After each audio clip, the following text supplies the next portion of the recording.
હિન્દુ સનાતન ધર્મમાં એકાદશીનું ખૂબ જ મહત્ત્વ છે. વર્ષમાં કુલ 24 એકાદશીઓ આવે છે. તેમાં દેવશયની, નિર્જલા અને દેવ ઉઠી આ 3 અગિયારસનું ખૂબ જ મહત્ત્વ છે. તેમાં પણ નિર્જલા એકાદશી ઘણી જ મહત્ત્વની છે, કારણ કે તે થોડી કઠિન છે તે કરવી, અને તેની પાછળનું ખૂબ જ મહત્ત્વ છે. તે પુણ્યશાળી પણ છે. તેનું વર્ણન આપણા મહાભારતમાં છે. તેને ભીમ એકાદશી પણ કહેવામાં આવે છે કે ભીમ જેવા ખાવા પીવા વગર ન રહેનાર વ્યક્તિએ આ એકાદશી ભૂલથી કરેલી, એટલે તેને ભીમ એકાદશી કહેવામાં આવે છે. હવે આ વખતે ભીમ એકાદશી એટલે કે નિર્જલા એકાદશીની શરૂઆત 24 તારીખે સાંજે 6:13 શરૂઆત થશે.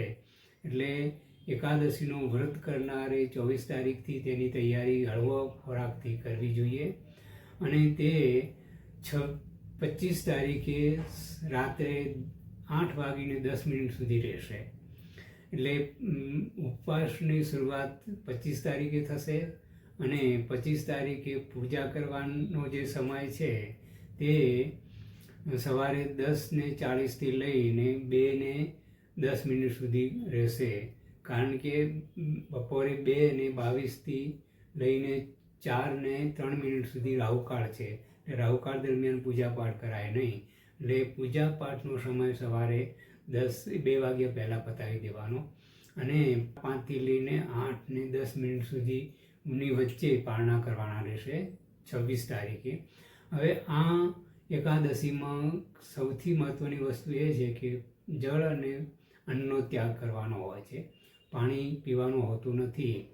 ઘણી વખત આપણે સંધ્યા પૂજા જે કરતા હોઈએ, સવાર સાંજ પૂજા પાઠ કરતા હોઈએ, ત્યારે આચમણી લેવાનો જે રિવાજ છે તેની બાધા નથી. આચમણી લઈ શકાય.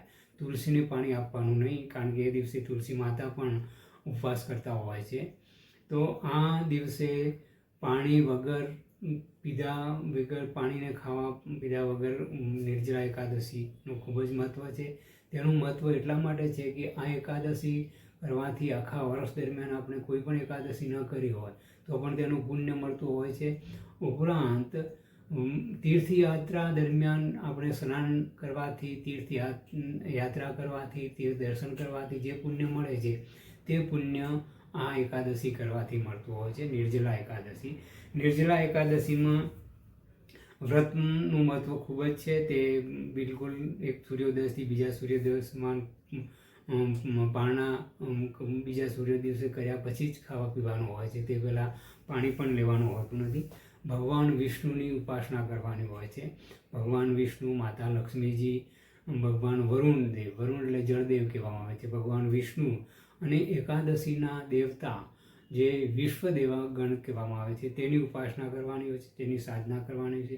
પંચોપચાર રીતે જળાભિષેક કરતી અભિષેકાત્મક પૂજા કરવાની છે ભગવાન વિષ્ણુનો. ઓમ નમો ભગવતે વાસુદેવાય, ઓમ નમો ભગવતે વાસુદેવાયના મંત્ર કરવાના છે, જેટલા થાય તેટલા.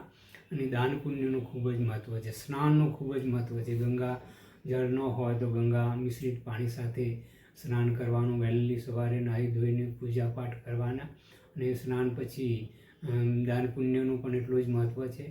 દાનમાં વસ્ત્રદાન, અન્નદાન, ફળનું દાન, કેરીનું દાન, કેરીનો પ્રસાદ પણ ભગવાનને ધરવાનો. કેરીનું દાનનું ખૂબ જ મહત્ત્વ છે. કેરીનું દાન સાથે સાથે જળદાન, પાણીની પરબ કરવી જોઈએ પશુ પક્ષીઓને અને પ્રાણી માત્રને. જીવ જેમાં છે, પ્રાણીઓમાં, વનસ્પતિમાં પણ જીવ છે, એટલે તેણે જીવ માત્રને પણ જળનું દાન કરવું જોઈએ, જળાભિષેક કરવો, જળનું અર્પણ કરવું જોઈએ, જળની વ્યવસ્થા કરવી જોઈએ. ચોમાસાના પાણીનો સંગ્રહ કરવો તે પણ એટલું જ મહત્ત્વનું છે. વૃક્ષારોપણ કરવું જોઈએ, વૃક્ષોને પાણી પાવવું જોઈએ.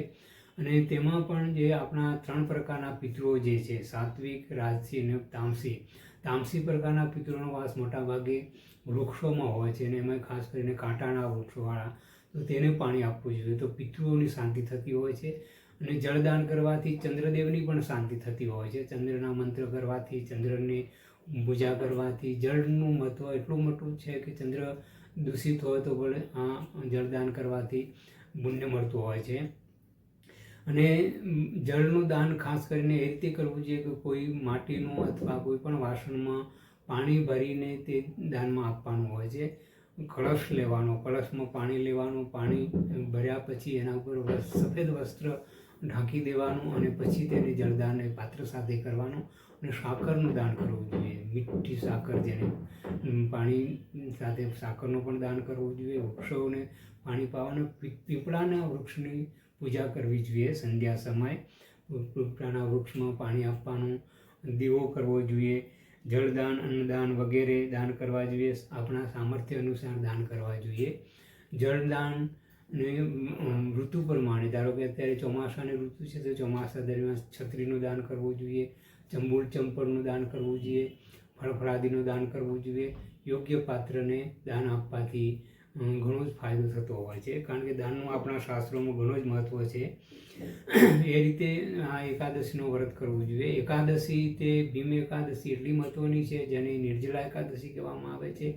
તે ભગવાન સૂર્ય વૃષભ રાશિથી મિથુન રાશિ દરમિયાન જતા હોય છે, ત્યારે આ વચ્ચેનો જે સમયમાં જે માસ આવે છે તે જેઠ મહિનો હોય છે. અને જેઠ મહિનામાં ખૂબ જ ગરમી પડતી હોય છે, ખૂબ જ સખત તાપ પડતો હોવાના કારણે પાણી વગર રહેવું બહુ જ મુશ્કેલ છે.